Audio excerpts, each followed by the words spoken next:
ان الحمد للہ والصلاۃ والسلام علی رسول اللہ اما بعد قال النبی صلی اللہ علیہ وآلہ وسلم ثلاثۃ لا ينظر اللہ الیہم یوم القیامۃ ولا یزکیہم او کما قال علیہ الصلاۃ والسلام۔ حضرت عبداللہ ابن عمر رضی اللہ تعالیٰ عنہ یہ نبی صلی اللہ علیہ وسلم کے جلیل القدر صحابی ہیں، طویل عمر پائی، اور صحابہ کرام میں سے دوسرے نمبر پر ہیں جن نے سب سے زیادہ احادیث روایت کی۔ 2600 کچھ روایات ان سے مروی ہیں، جن میں سے 100 سے اوپر صحیح بخاری اور صحیح مسلم میں ہیں۔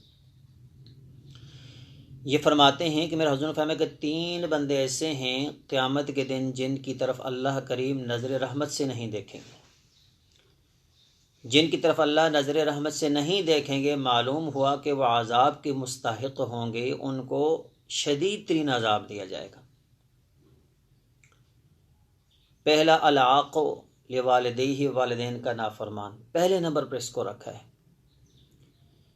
اس وقت آپ سوشل میڈیا پر دیکھتے ہیں کچھ ایسے بدبخت بھی ہیں جو اپنے والدین کو معاذ اللہ من ذالک ان پر تشدد کرتے ہیں، زمین کے لیے، جائیداد کے لیے، مکان کے لیے، چند گز زمین کے لیے اپنے والدین پر تشدد کرتے ہیں۔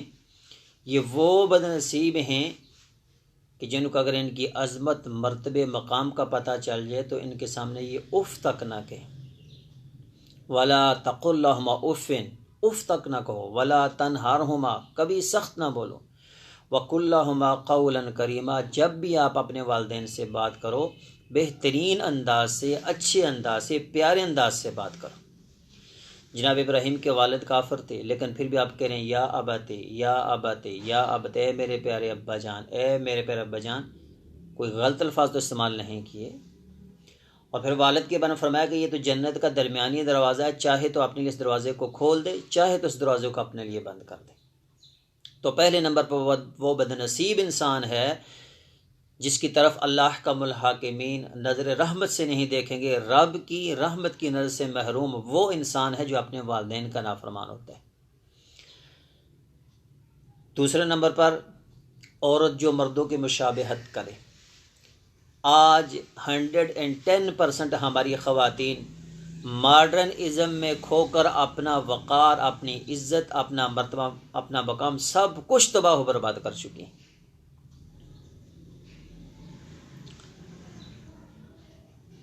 مولانا الطاف سنال نے کہا تھا نا کہ حامدہ چمکی نہ تھی جب وہ فیشن سے بیگانہ تھی، اب ہے شمع محفل، پہلے وہ چراغ خانہ تھی۔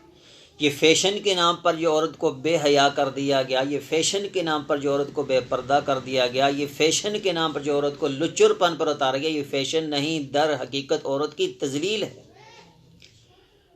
آج عورتیں، مسلمان عورتیں پردہ کرنا شروع کر دیں تو یہ جتنی کاسمیٹکس، جتنی جیولری، جتنی آرٹیفیشل نقلی طور پر جو ہے وہ حسین و جمیل بنانے والی کمپنیاں یہ ٹھپ ہو جائیں، کہ اپنے کاروبار کے لیے ایسے ایسے اشتہارات، ایسی ایسی پبلسٹی کرتے ہیں، ایسی ایسی مشہوریاں کرتے ہیں کہ نہ چاہتے ہوئے بھی لوگ بھاگے بھاگے ان دکانوں کی طرف، ان کاروباروں کی طرف جاتے ہیں۔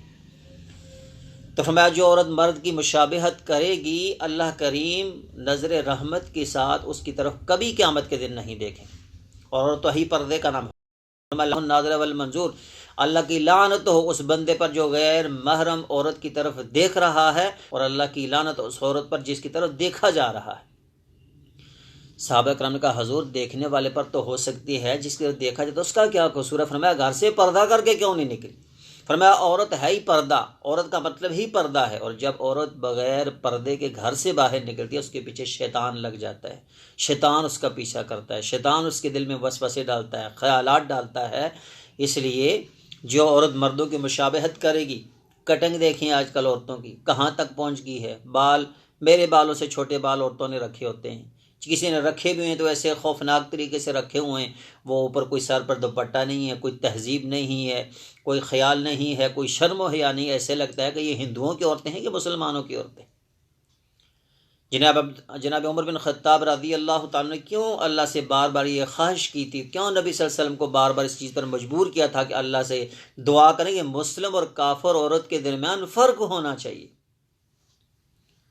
مسلمان عورتوں کا بھی وہی لباس آج کفار کا، بلکہ بعض اوقات تو آپ کو ایسا لگے گا کہ آپ مسلم ممالک میں رہ کر اپنے جو لباس خواتین کے دیکھتے ہیں وہ شاید کفار کے بھی نہ ہوں۔ فرمایا کہ قربی قامت ایسی عورتیں ہوں گی قاسیات فی الدنیا عاریات فی الآخرہ، دنیا میں کپڑے پہنے ہوں گے لیکن آخرت میں ننگی ہوں گی، برہنہ ہوں گی۔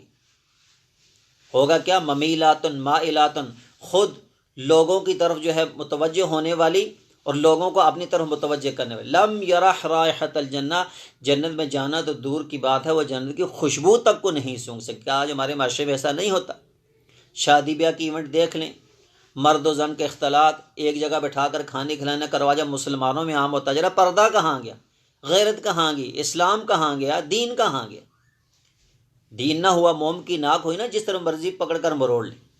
مردوں کو کہا گیا تھا کہ ٹخنے شلواروں سے اوپر رکھو، جو ہے وہ شلواریں جو ہے وہ ٹخنوں سے اوپر رکھو، ٹخنوں کو ننگا رکھو، مردوں کو کہا گیا تھا۔ آج جناب والا مرد احباب کی جو ہے وہ شلواریں وہ نیچے گھسٹتی جا رہی ہیں، وہ شاید پینٹ ہو، ٹراؤزر ہو، تہمد ہو، شلوار ہو، وہ آدھی سے نیچے زیادہ رلتی جاتی ہے، اور خواتین کو دیکھو وہ ٹخنے ننگے رکھ کر گھوم پھر رہی ہیں۔ کٹنگ دیکھو، لباس دیکھو، کیسے معاملات ہیں، پھر بھی ہم کہتے ہیں کہ اللہ ہم سے ناراض ہے، ہم پر اللہ کی رحمتیں نہیں ہو رہی۔ کیسے پھر اللہ کی رحمتیں؟ یہ اللہ کی نظر رحمت سے محروم دوسری شخصیت ہے، یعنی یہ عورت ہے۔ اور تیسرا فرمایا دیوس کیا ہے؟ جس کے سامنے جس کے گھر میں برائی ہو رہی ہو، بے حیائی ہو رہی ہو اور وہ اس پر خاموش ہو، اس کو دیوس کہتے ہیں۔ نواب صدیق الحسن خان صاحب بھوپال کی جو ملکہ عالیہ تھی، جب ان کے خاوند کا انتقال ہوا تو انہوں نے نواب صاحب سے شادی کی، اور وہ نواب تھی، ظاہر ہے وہ بھی تو نواب صاحب جو تھے وہ بہت بڑے عالم تھے، بہت زیادہ کتابیں انہوں نے لکھی، کتابوں کی نشر و اشاعت میں بڑا حصہ لیا۔ تو ایک دن پڑھاتے یہاں پہ یہ لفظ آیا تو بچوں نے پوچھا استاد میں دیوس کسے کہتے ہیں؟ کہا کل جب شام کو ملکہ عالی اور میں بگی میں بیٹھ کر چہل قدمی کے لیے سیر و سیاحت کے لیے نکلے تو آپ نے پھر وہاں مجھ سے پوچھا ہے کہ دیوس کسے کہتے ہیں۔